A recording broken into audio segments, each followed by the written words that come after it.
I'm in. On August 28, 2003, a phone call is made during lunchtime rush to Mamma Mia's Pizza, located at 5154 Peach Street. Tony Ditmo, the owner of Mamma Mia's, takes an order for 2 large sausage and pepperoni pizzas. Tony cannot understand the customer telling him the address, so he hands the phone over to his employee, Brian Wells. Wells is about 5 feet 3 inches, age 46, and balding on top. Wells takes down the address, 8631 Peach Street, and heads out south on Peach Street for what seems to be an ordinary delivery. And yet, roughly 2 hours later, Brian Wells is on live TV for robbing a bank. He is handcuffed and surrounded by state troopers in the parking lot of Eyeglass World with a bomb strapped to his neck. Wells tells the police that the bomb was fastened to him by a group of black men who ordered him to rob a bank. After about 30 minutes of gently trying to communicate his plight, Wells says to the police, quote, "Why is it nobody's trying to come get this thing off me? I don't have a lot of time. It's gonna go off. I'm not lying. Did you call my boss?" End quote. At about 3:18 p.m., the caller starts emitting a loud and rapid beeping noise, and then the bomb detonates and Wells falls backwards, slowly dying while medics and police are baffled in the background. Wells dies on the pavement. 2 minutes later, the bomb squad finally arrives. You know, this is why I take issue anytime anyone, some trivial thing goes wrong in their day and they say, That's true. FML, bro. Look what happened to this man in 2 hours. Yeah. He woke up that day just going to sling some za. You know? Yeah. He was a Zosslinger. Yeah. And he got a little bit more than he thought he was going to get out of it. One false move, suddenly his life is in tatters. That's horrible. We take so much for granted. We do take so much for granted. Let's, You're right. Let's you're right, appreciate you're each day. You never know when things are going to go south. right. Like getting a bomb strapped to your neck. Right? Collar bombs have only been known to be used by Colombian drug lords in turf wars, making the use of one in Erie, Pennsylvania, especially strange. Even more odd, police found several pages of instructions telling Wells how to rob the bank and remove his explosive collar. The notes were addressed to the quote, bomb hostage, end quote. The instructions were handwritten with illustrations. It appeared that Wells was telling the truth. He was sent on a hunt and his reward was his life. This case seemed pretty cut and dry, but as more details arose, it appeared that Wells may not have entirely been a victim. Like I said, things aren't exactly what they seem in this case. Obviously, this man appears to be a victim, but Appearances can be deceiving. profound stuff. All right, let's move on. To elucidate this possibility further, let's look into Wells. Wells' landlady and neighbor Linda Payne states that Wells was an ordinary Erie, Pennsylvania resident. Linda said, quote, he liked to help people. He used to get up, get his breakfast at McDonald's or somewhere, and a newspaper, come home and hang out until it was time to go to work. He was very shy. He took the hubcaps off of his car because they were too shiny. He was a perfect tenant, end quote. At the age of 46, Wells lived alone with 3 cats. He was a dedicated employee at Mamma Mia's Pizzeria. In the 10 years of his employment there, he had only called in late for work once, due to the death of one of his cats. Admittedly, none of this seems to scream high-profile bank thief. Let's jump into the timeline. The phone call to the pizzeria was made around 1:47 p.m. Wells agreed to take the delivery, even though it was the end of his shift. Wells would have arrived at 8631 Peach Street at about 2 p.m. During investigation, it was found that the delivery location was not a home, but a TV transmission tower site in a wooded area off of Peach Street. It was only reachable by a dirt road. The area was swept and they found footprints that matched Wells' footwear and the tire tracks of his Geo Metro. The area offered no clues as to how he had been lured there or what exactly happened when he arrived, but one thing is clear. It's during this time that Wells was outfitted with the collar bomb, because 20 minutes later, at roughly 2:20 p.m., Wells walked into the PNC Bank wearing the collar bomb. The bank was about 2 miles back up Peach Street, and Wells was wearing a t-shirt with the word Guess across the chest, a shirt he was not wearing before, and a shirt that relatives say was not his. Like the brand? No, the word, it was written on the shirt, Guess. Oh, Strange. My family, they don't know what shirts I have. I've got some I barely ever wear. Yeah, that's true. I got shirts in there I haven't worn for years. Maybe we could do a little spring cleaning together. Yeah. No, that's I mean, what we need live to do. in Well, separate we could, locations. Yeah, we could do it like concurrently though. FaceTime. Yeah, it's true. We could do that. Huh. This weekend? Sure. Fun little Saturday. Wells was instructed to, quote, go to the bank quietly, enter with the weapon you were given, avoid panicking the tellers or customers, use the weapon if anyone does not cooperate or attempts to leave the bank, end quote.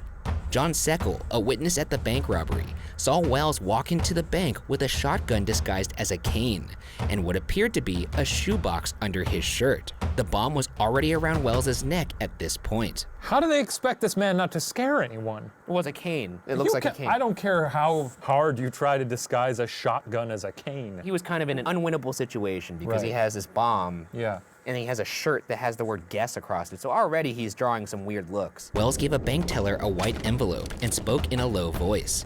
Wells's note to the bank teller said, quote, gather employees with access codes to vault and work fast to fill bag with $250,000. You have only 15 minutes, end quote.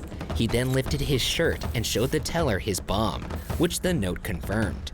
At one point, the teller yelled, Audrey, the code for a robbery. Hey, that's a pretty good code word. No, it's not. Yeah, it is. Because also you don't want that code word to spook everyone. So if you're sitting in a bank, waiting in line, and you see one of the tellers go, oh, Audrey? You go, oh, they're just, calling I'm for pretty Audrey. sure that if I was But if the banker goes, peacock's nest! One teller whispered to a customer to leave, and a group of people began to exit. The teller told Wells that there was no way to enter the vault at that time, and was only able to hand over $8,702. Seckel said about Wells, quote, we walked right past him. He didn't bat an eye, end quote. Seckel said that Wells didn't appear scared or cocky. He was actually calm. Wells left a sealed note for the police along with his driver's license with the teller as he was told to do. A woman with a cell phone called 911, and about 3 minutes later, Wells walked out of the bank sucking on a dum-dum he took from the bank counter. Pretty fucking baller. and took off in his car. Who knows what state of mind he's in if he's like, this is it. I Only think- got 8K. I think it's fair to Going say out with a dum-dum in my gullet, baby. I'm gonna imagine it would be pretty hard for me to remain calm during this situation. I'd at least be sweating. Yeah, but to be just cool as a cucumber. It's pretty impressive. Impressive or suspicious is probably the better word. Police would later find pages of instructions in Wells's car. The first note read, quote, exit the bank with the money and go to the McDonald's restaurant. Get out of the car and go to the small sign reading drive-through/open 24 hours in the flower bed. By the sign, there is a rock with a note taped to the bottom. It has your next instructions, end quote. If you want someone to go to an inconspicuous location, don't go to a McDonald's flower bed. That's true. You loiter around a drive-through, people start yelling at you. Also, I Not mean, that I've done that, but it's also like very obvious to have a grown man rummaging through a flower with bed. a giant collar, giant collar. digging through the flower bed at a He McDonald's. was asking for witnesses. Then again, he's only incriminating himself. Yeah, I guess. At the McDonald's, Wells collected a 2-page note that directed him to go up Peach Street to a wooded area several miles away. Shortly after, Wells was stopped by state troopers and handcuffed while he told them about the bomb. The troopers left him sitting on the ground shouting for help. They called the bomb squad as soon as they visually confirmed the device around his neck, and the rest is history. The notes directing Wells said, quote, this powerful booby-trapped bomb can be removed only by following our instructions. Act now, think later, or you will die, end quote. Wells was warned that he would be watched by sentries, and that, quote, if anyone follows or interferes, we may leave and allow timer to detonate or call cell phone detonator, end quote. If Wells did as he was instructed, which included driving around the city to gather passwords, clues, and keys that would disarm the bomb, Wells would end up with a combination to free himself from the bomb. However, it seemed based off of the instructions that Brian Wells never stood a chance. The plot assumed that he would be able to rob a bank of $250,000 and drive around in a Geo Metro with a collar bomb without interference from the police. So he was kind of doomed from the start here. Yeah, I was gonna say, it seems like the deck is kind of stacked against him. What I think they wanted to do was they wanted him to go to the next point, make the handoff with the money, Yeah. continue the scavenger hunt, and then they get rid of a loose end because the bomb goes off. What's wrong with these people? They're criminals, man. Get huge fall savings at Dream Home Furniture and Mattress. Think outside the big box and get some of the lowest prices of the year on furniture and mattresses throughout the store. From just relaxing on a new leather reclining sectional or serving dinner on your new dining table and chair set, upgrade your new home office location, or bring the thoughtful and handcrafted quality of Maloof's new salt flat line to your home. Plus, pay no interest if paid in full within 24 months. Shop now and save at Dream Home Furniture and Mattress. There's so many computers in the world. Getting them to the right place is a big issue.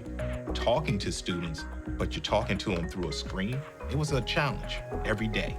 There's no one really fulfilling the gap, getting these computers that people don't want anymore to people that really need the devices.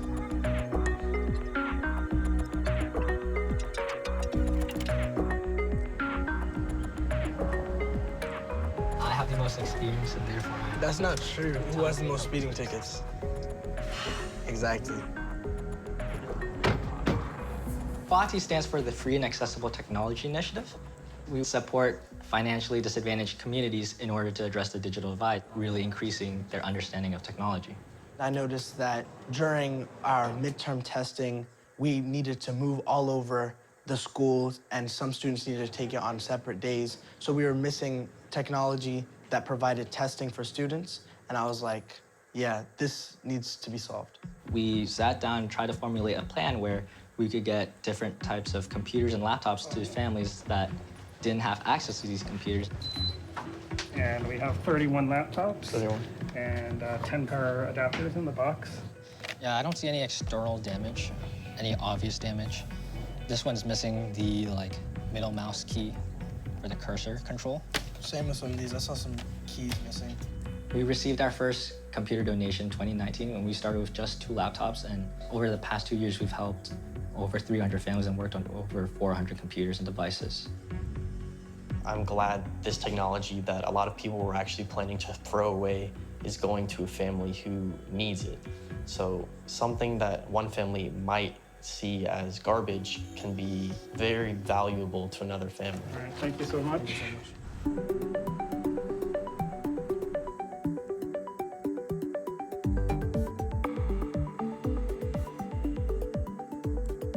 Yo, Gideon, can you pull up the product manual for a motherboard? I'm trying to see for the power switch. The primary parts that we try to investigate are the presence of a hard drive, RAM, random access memory, a graphics card, a working processor, and then if there is the whole motherboard keeping them all together.